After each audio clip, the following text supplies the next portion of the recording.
Okay, everybody, welcome back to the show. Second Cabral HouseCall of the weekend. I love being able to do these shows. I honestly do. I was doing, I did a bunch of interviews today on other podcasts, on actually Instagram Live, a bunch of meetings. And I'll tell you, I've been speaking for probably 6 hours today, at least 6 hours today, maybe 8 hours. But when I saw, on my schedule, I'm recording my Cabral House calls today, I'm telling you, I literally was excited to see what questions we have from the community. And I'll tell you a couple reasons why. One, I told myself literally at 19 years old when I sat in that first natural health practitioner's office, I'm like, listen, I don't know what this person's all about. I was very skeptical, but if they have the answer, I'm going to share this with the world. Now, I didn't get my answers, unfortunately, for another 8 years or so after I met with that first natural health practitioner, but I got there.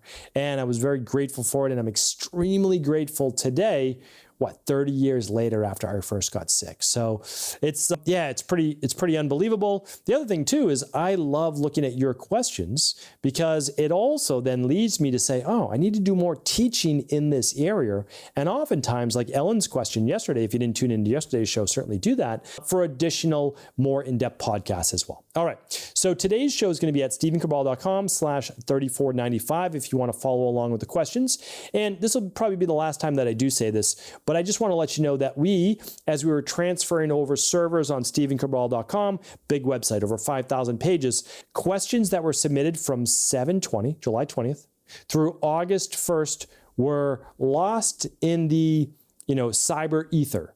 So if your question has not been answered after today's show and you submitted it before August 1st, please resubmit it. But if you submitted your question in August of this year, it is still yet to come, so please do not resubmit it, all right? Let's dive into today's show. Let me open up the document. 3495 is today's show. First question's from Suzanne. Let's see what Suzanne has to say. Thank you for your time in advance. In late 2021, my husband was diagnosed with stage 4 prostate cancer. He underwent 6 rounds of chemo along with Eligard injections. After his last scans, whole body and bone, they were told the cancer is stabilized.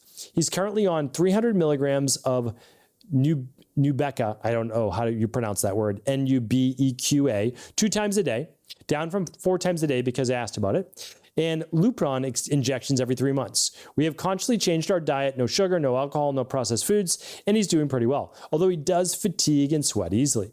My question is whether you believe that taking a couple of your at-home lab tests would be beneficial for him.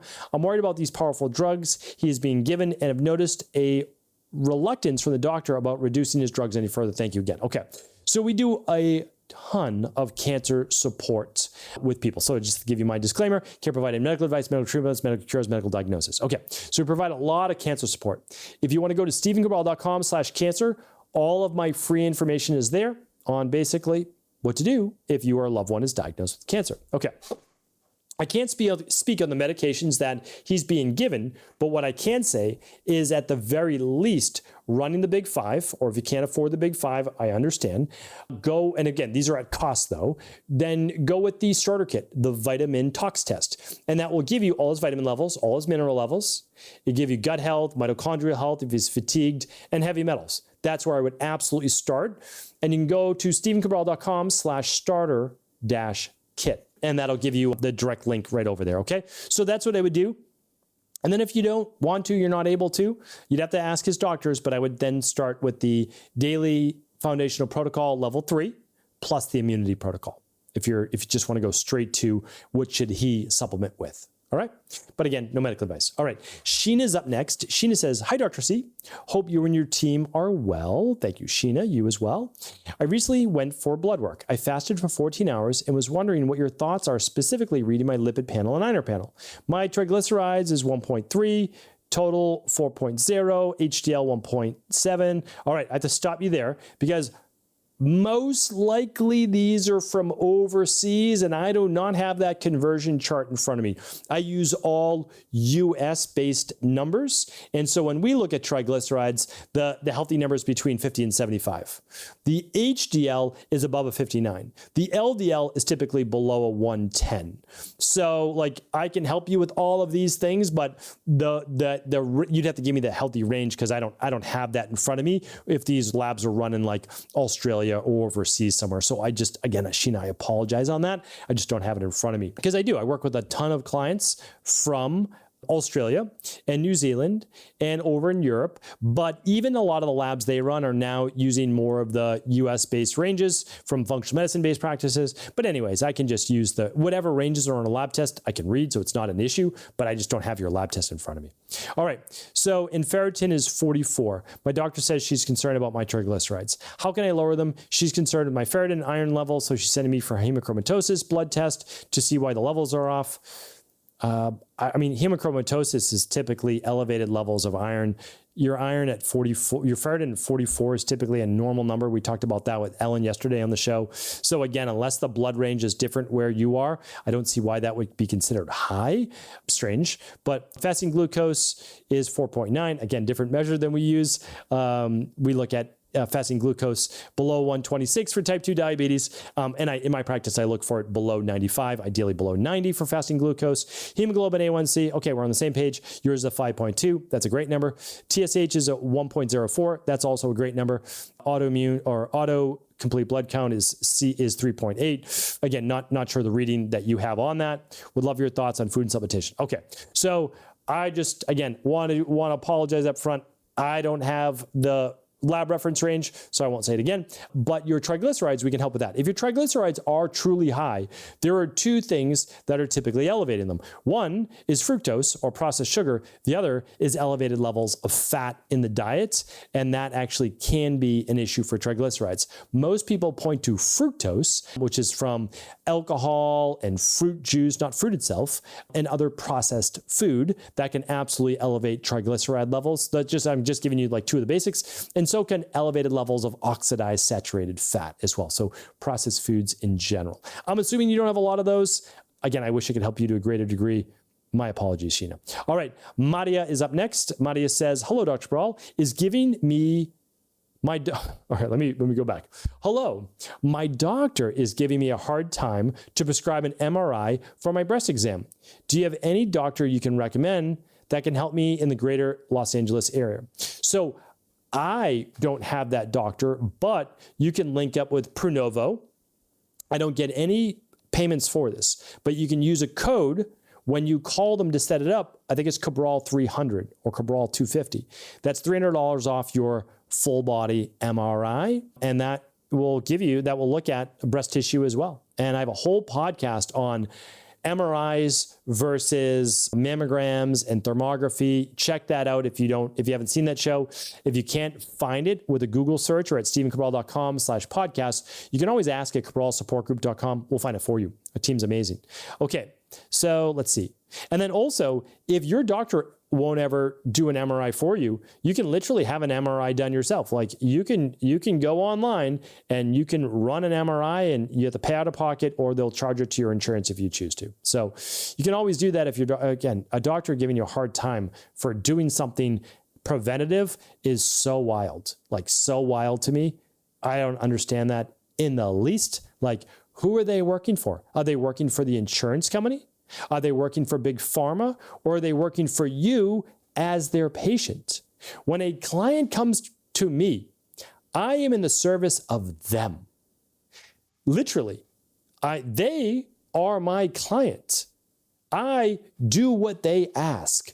I won't give them advice that I don't feel is healthy, but this is a healthy thing to do. There's no radiation with a non-contrast MRI. So yeah, that always irks me. And I'm about to get higher up on that soapbox. So I'm going to step back down and I'm going to move on to the next question. So, but Madia, you can go to Pronovo and they'll do it for you. There's other places as well, but Pronovo has one in LA and they're the best for sure. But you can go to, what's the other ones? Eliza is another one. Simon One by Simon Med is another one. So there's a bunch out there. All right. Margie's up next. My son, who is 46 46 years old, has alpha-gal for approximately 10 years. Now his wife has been diagnosed with it. I am aware it is caused by a tick bite. He constantly has mast cell inflammation, including breathing and allergy issues. Could you please explain how specifically this disease affects the body's immune system and which your protocol should be done to bring it back into balance? What particular protocol should he use? Okay, yeah. So for those not familiar with alpha-gal, G-A-L, basically you develop a meat allergy, oftentimes from being exposed to tick-borne bacteria. So it's not common, but it's also not uncommon. And what we inevitably have to do is twofold. One, we need to fix the digestive system. So that's a big part of that.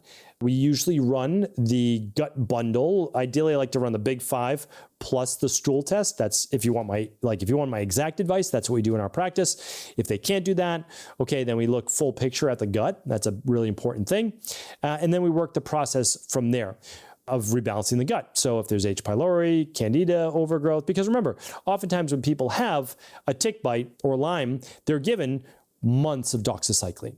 And that decimates your gut health. It can cause leaky gut. It can cause autoimmune issues, such as an immune system issue with eating meat, mammalian meat at least, or mammal meat. And what else? It can cause mitochondrial dysfunction, causing extreme fatigue. So the first thing we do is heal and seal the gut. We work on strengthening the mitochondria. And then we also help to rebuild the immune system with that immunity protocol. So it's basically we do a detox first, CBO protocol with daily foundation protocol level 3, plus the immunity protocol, and then anything specific that client needs. That's how we work the process in a nutshell. But of course, when you run the big 5, you'll get a 90-minute consultation and you'll get all sorts of answers to your question. All right, let's see what's up next. 1, 2, 3, 4, and Jackie's our last question of the day. 5. Hi, Dr. Paul. Thank you for all you do. You've made a tremendous impact in my and my clients' lives. Happy to hear that, Jackie. Thank you so much. My husband has just finally been diagnosed after 10 years of misdiagnosis with neurogenic TOS. We have a great rehab team working on the biomechanics, and we are exploring the big 5 root causes. I was wondering what natural pain management methods you would recommend during the process. Pain is a 10 out of 10, and conventional medicine wants to basically kill the nerve or put them on Lyrica, and neither an option for us. We're exploring acupuncture, grounding, and adrenal soothe, as well as inflammasoothe and the CBD. Any other alternative inflammation reduction techniques or advice you can recommend?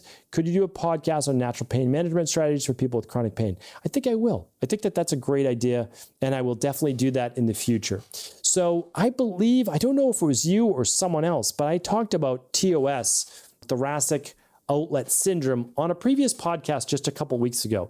So again, I don't know if it was you, and so I'm going to assume that it's not. But if we don't, it takes about 8 weeks to get your question answered. So just always keep in mind, if you wrote in the last 8 weeks, your question is coming. It's coming in the next couple of weeks. And if you only wrote in like 3 or 4 weeks ago, it's probably another month or so. So again, we're going to get to all the questions. All right. So thoracic outlet syndrome. Understand the pain and what you're working on in terms of the rehabilitation, working with a good chiropractor, working with maybe a good occupational therapist and others as well. Okay, so I love the acupuncture idea. That can be really helpful with nerve pain and pain in general. So I love that. Once or twice a week. Acupuncture every other week, not as effective. You really need to get in there once or twice a week. Grounding is great. Definitely recommend that. The adrenal soothe, inflammasoothe, and CBD, 100%, those are your first go-tos, which are great. Just make sure though let's just go with the basics. Daily nutritional support, vitamin D3, and omega-3. Again, not providing any medical advice, but absolutely that's what I would be doing at that minimum. And then from there, I would be dosing up CBD as needed. 50 milligrams per dose, and I can go up to 100 if needed, a couple times a day. It typically lasts 4 to 6 hours. So you start to come down after around 4. Honestly, it takes an hour, hour and a half sometimes to kick in. But then you're going to get 4 hours of really good relief, and then it will start to come down. So you might take it 90 minutes before you start to do rehabilitation if you get even more pain then, and that's definitely where I would start. Let me think of a few more. Let me think on this. I'm going to do a whole show on chronic pain. And like you already know, keep looking for the underlying root causes of inflammation in general. Heavy metals, gut-based issues, mold, etc. Really important you look at what are the toxicities weighing on the body. If you haven't already done a 21-day functional medicine detox, it would be my first stop. It would be my first place. You can find out more about it. StephenCabral.com/detox. You'll have all the details there. And of course, there's a free course on it at StephenCabral.com/courses. All right, everybody, thanks so much for tuning into the Cabral House Calls. Really appreciate you. And I'll be back tomorrow with our first show of the week, our Mindset and Motivation Monday. Take care.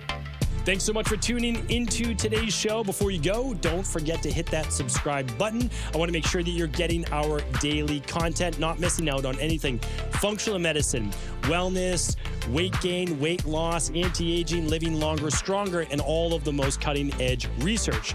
And if there's any topics you want to hear, feel free to leave them in the comments below. Take care.